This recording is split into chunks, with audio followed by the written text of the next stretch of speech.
श्रावण महीने की नवमी तिथि। कौन सी तिथि? नवमी।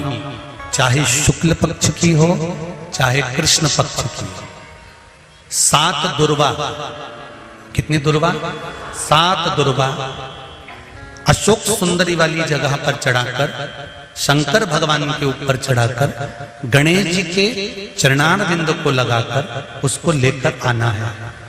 हाटकेश्वर महादेव का स्मरण कर। कौन से महादेव?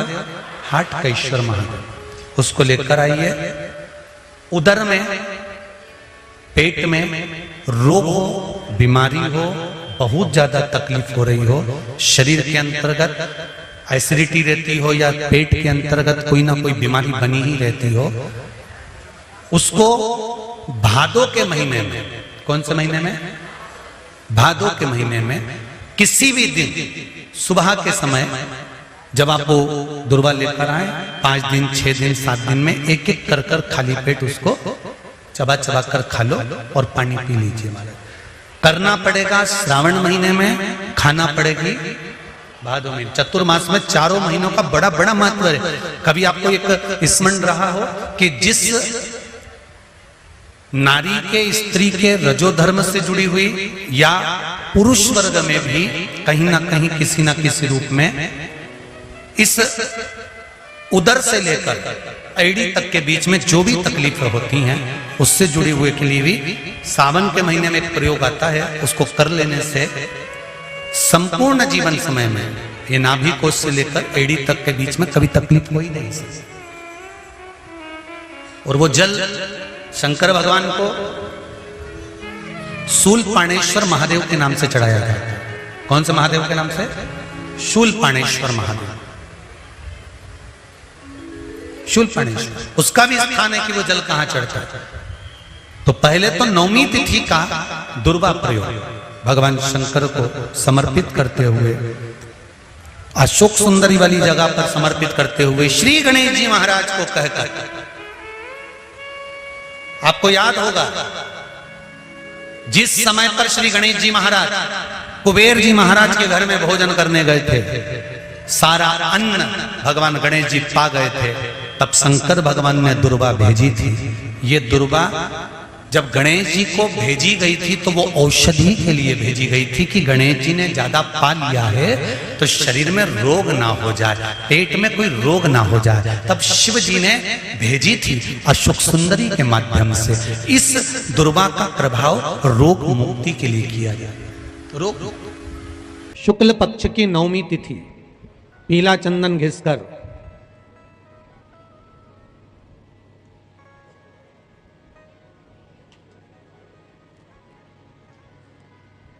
उस चंदन को एक सुंदर पीपल का कोमल पत्ता, कोमल पत्ता मतलब एकदम, एक तो पीपल का होता है कड़ला पत्ता, एकदम कड़क हो जाता है, और एकदम होता है कोमल पत्ता।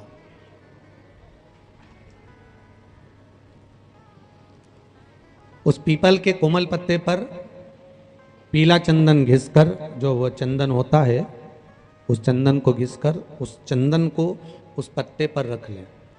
और महाराज उस पत्ते को मध्याह्न के समय पर, जैसे जब सुबह के समय पर सारी पूजन हो जाए, अर्चना हो जाए, भगवान शिव के मंदिरों में जल समर्पित हो जाए, उसके बाद में जब बाबा एकदम आनंद में विराजे हों, तब जहां शिवलिंग रखा होता है,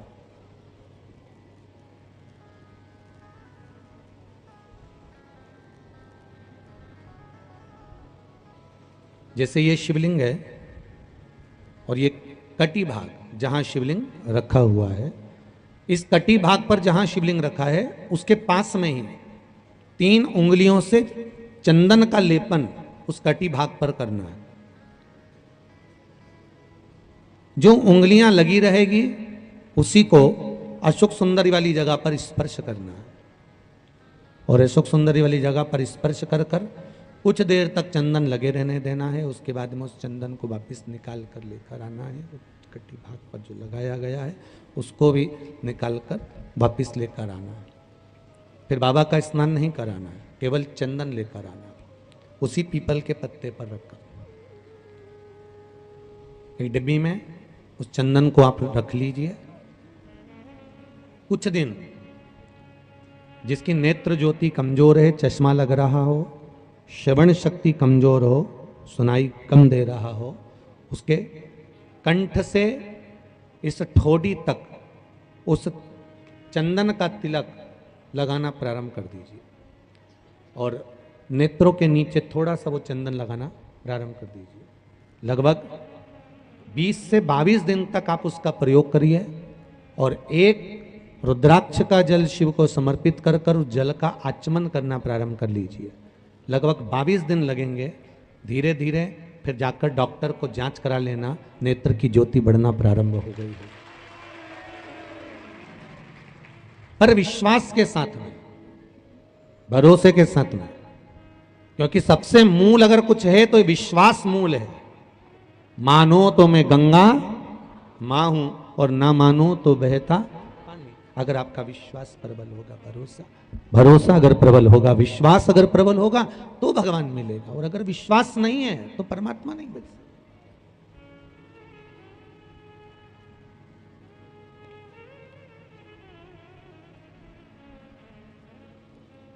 विश्वास के बल पर भगवान की प्राप्ति है।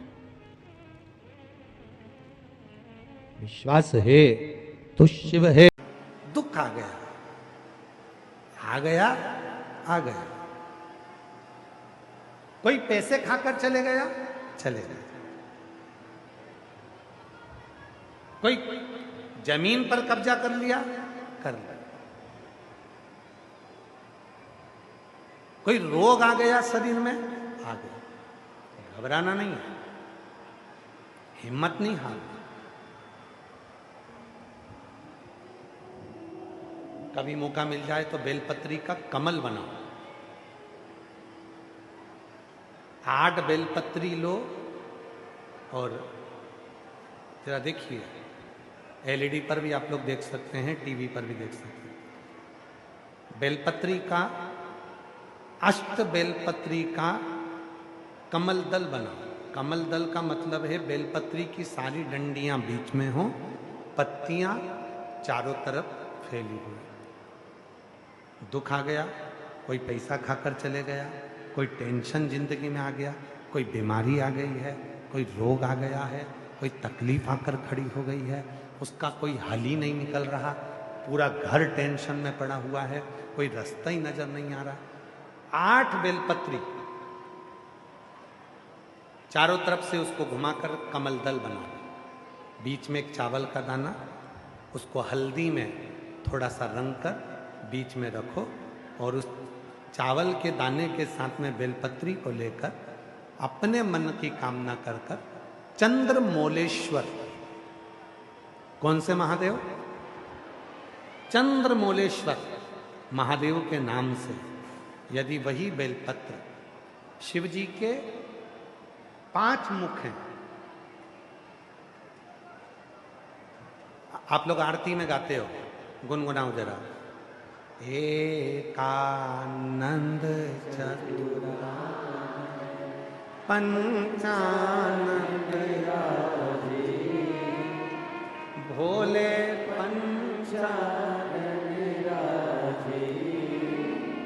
एक मुख भगवान नारायण, 4 मुख ब्रह्मा, 5 मुख शिव। फिर से बोलिए, एकानंद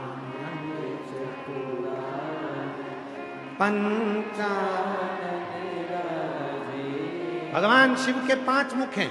जिस शिवलिंग पर तुम जल चढ़ाने के लिए जाते हो, महाराज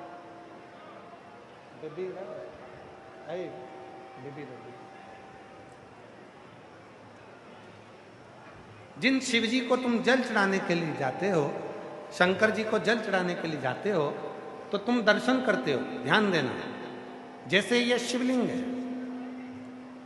ये जलाधारी है।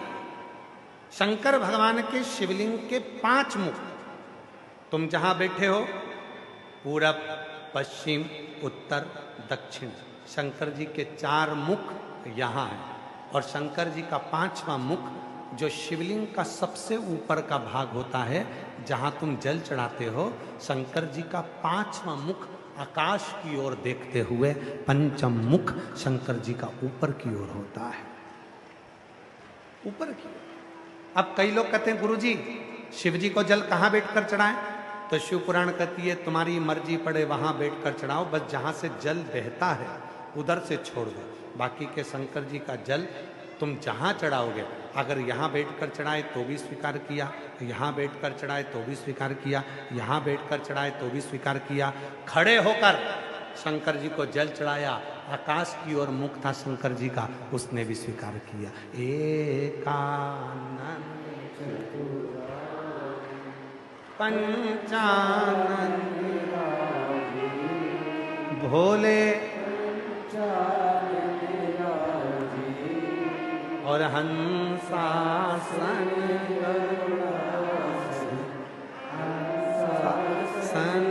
गरुड़ासन वृषवाहन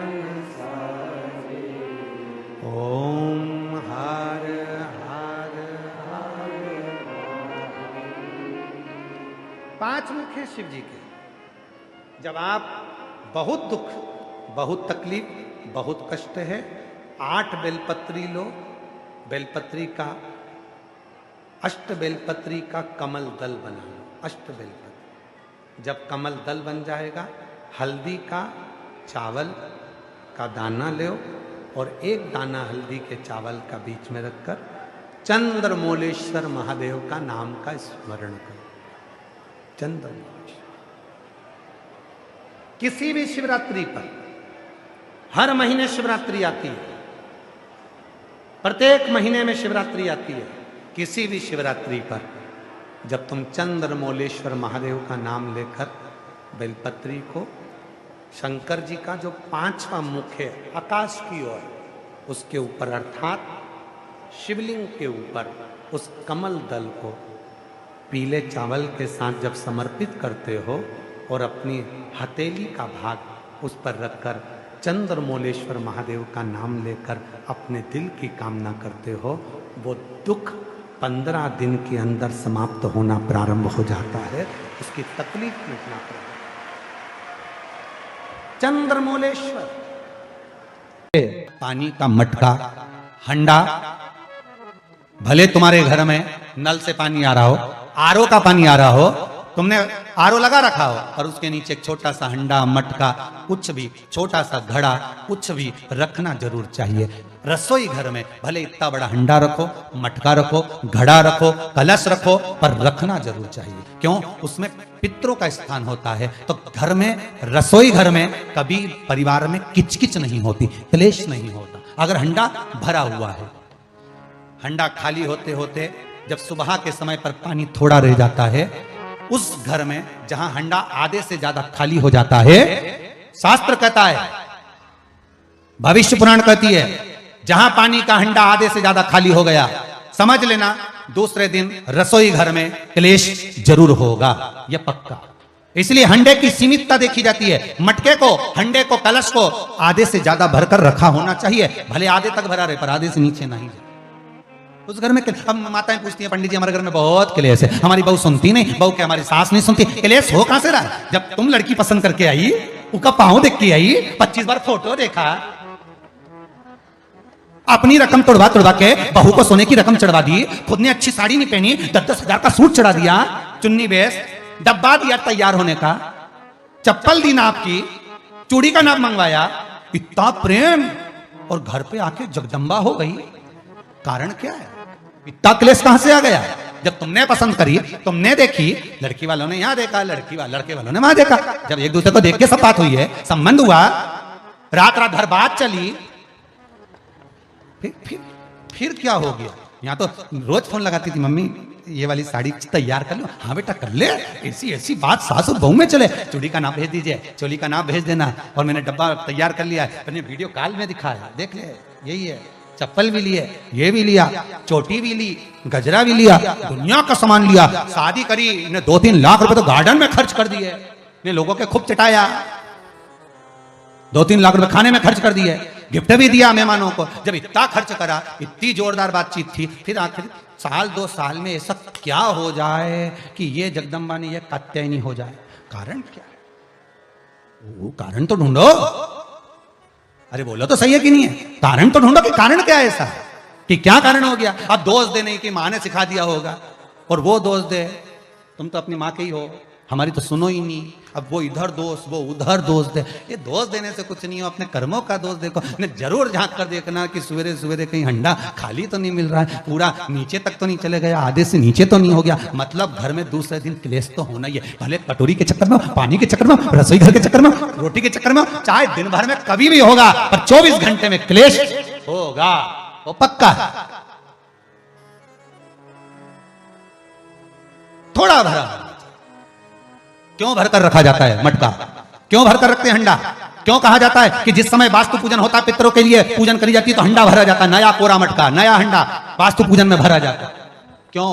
और जब पंडित जी सिर पे मंगवाते हैं, नारी भर कर लाती है, गृह प्रवेश होता है, भरा हुआ मटका, खाली नहीं भरा।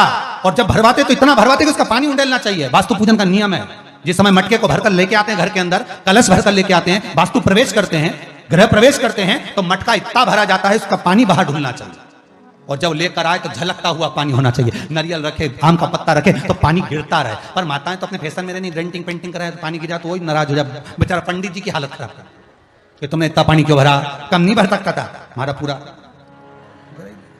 ये तो परंतु शास्त्र रीति क्या कर रही है, भविष्य पुराण क्या कर रही है, हमारी शास्त्र क्या कर रहे हैं कि पानी भरा हुआ जब चलता है, झलकता झलकता चले, घर में जब प्रवेश करे तो भगवान से यही प्रार्थना रहती है कि लक्ष्मी ऐसी झलकती रहे, इतनी कृपा कर दे। पर लोग, पंडित जी भी कह दिया अच्छे कपड़े पहनी बेचारी ने, पिन मिन लगाई हो, बढ़िया जोरदार पल्लू मल्लू लिए, तो अब डब्बा मब्बा भर के तैयार कर, डेंटिंग पेंटिंग कर, जब पानी गिरे तो कहीं तो बेचारा पंडित जी भी कहे थोड़ा खाली करो पंडित जी, खाली करो। और खाली करा, इतना भर दिया। अब वो मैंने आम का पत्ता, नारियल सब धर दिया, और ना झलके ना कुछ झलके, क्योंकि इसका अहंकार इतना झलके तो कलश की खाक झलके।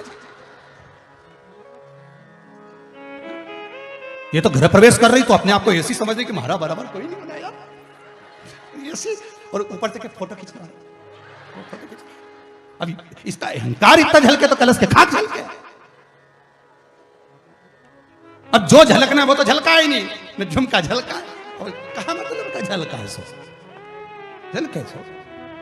इतना सुंदर कहा है, हम पूरे छत्तीसगढ़ वालों से नहीं, पूरे देशवासियों से कहना चाहते हैं, हे छत्तीसगढ़ वालों, थोड़ा सा लालच देखकर, थोड़ा सा धन देखकर धर्म मत छोड़ना। दूध नहीं दे गाय तो गाय को रोड पर मत छोड़ना। और इच्छा अगर भगवान भोलेनाथ पूरी करने में देरी लगा दें तो भी एक लोटा जल मत छोड़ना। कोई कितना लालच दे, कोई कितना धन दिखाए, कोई कितनी भी संपदा दिखाए, तो भी अपना सनातन धर्म मत छोड़ना। अपना सनातन धर्म छोड़कर हमें कहीं नहीं जाना। इससे सुंदर कोई धर्म नहीं होगा जहां एक लोटा जल सारी समस्या का हल। बोल बम का नारा है, श्री शिवाय। इससे सुंदर धर्म क्या होगा? एक लोटा जल चढ़ाया, 3 बार ताली बजाई, काम हो गए। और शिव पुराण तो यहां तक कहती है, भगवान शंकर की कथा तो यहाँ तक कहती है कि बाबा की कथा में हमारे पास में कई लोग कहते हैं बाबा जी हमारे पास डमरू नहीं है, हम डमरू बजा सकते हैं। कोई ने कहा बाबा जी हमारे पास ये नहीं है, हम ये ला सकते हैं। यहाँ तक शिव पुराण कहती है शंकर भगवान को प्रसन्न करने के लिए स्वयं देवताओं ने भी जो प्रयास करा, हाथ के डमरू नहीं, सामान के डमरू नहीं, अपने गाल के डमरू का नाद, गाल के डमरू का नाद किया। इसलिए आज भी बंगाल में, आज भी साउथ में, आज भी दक्षिण में गाल के डमरू बजाए जाते हैं। आपने देखा होगा कोई ऐसे दीवान को उड़ करता हुआ, कोई ऐसे करता हुआ। जब देवी की पूजन करते हैं, देवता की पूजन करते हैं, तो कई लोग डमरू का नाद करते हैं। इसको गल डमरू करते हैं। नहीं, हमारे पास कुछ है। अरे तेरा ही दिया मैंने खाया पिया है, पूरा शुक्रिया, तेरा शुक्रिया है, भोले बाबा ने बहुत दे दिया है, तेरा शुक्रिया है, तेरा शुक्रिया। थोड़ा सा लालच देखकर धर्म मत छोड़ना। गाय दूध देना बंद कर दे तो रोड पर मत छोड़ना। और अगर मेरा भोले बाबा थोड़ी देने में देरी कर दे तो भी एक लोटा जल चढ़ाना मत छोड़ना। तो छोड़ना नहीं, लगना, पीछा पकड़ना, पीछा पकड़।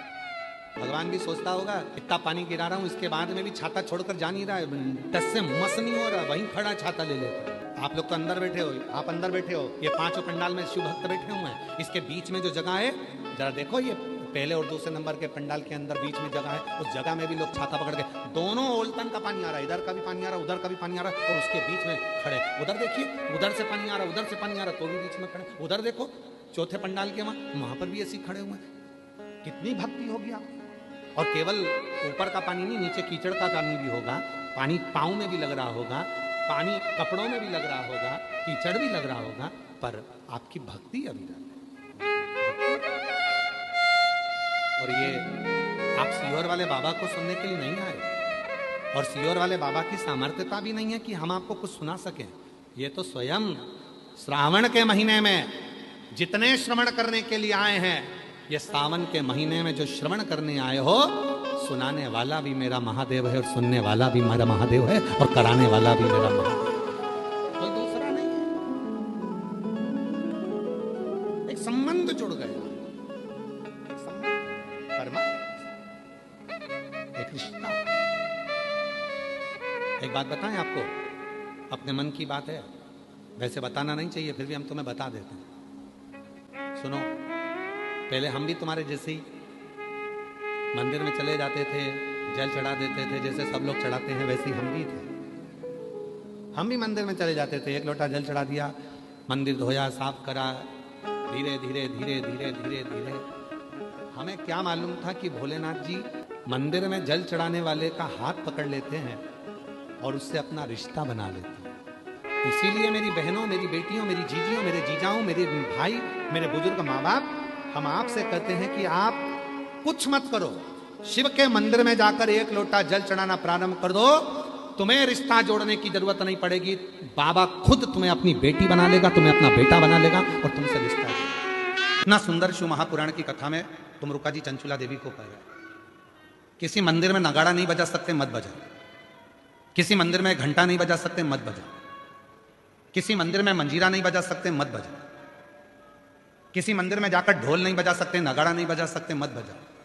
पर शिव पुराण की कथा कहती है 5 ऐसे हैं जिनके चेहरे पर यदि आपके द्वारा मुस्कुराहट आ जाए तो समझ लेना कि आपकी जिंदगी नगाड़ों से, ढोल से, मंजीरे से और खुशियों से भर गई। 5 ऐसे। पहले नंबर पर है माँ, दूसरे नंबर पर है पिता, तीसरे नंबर पर है बेटी, चौथे नंबर पर है बहू, और 5वें नंबर पर है शिव का भक्त।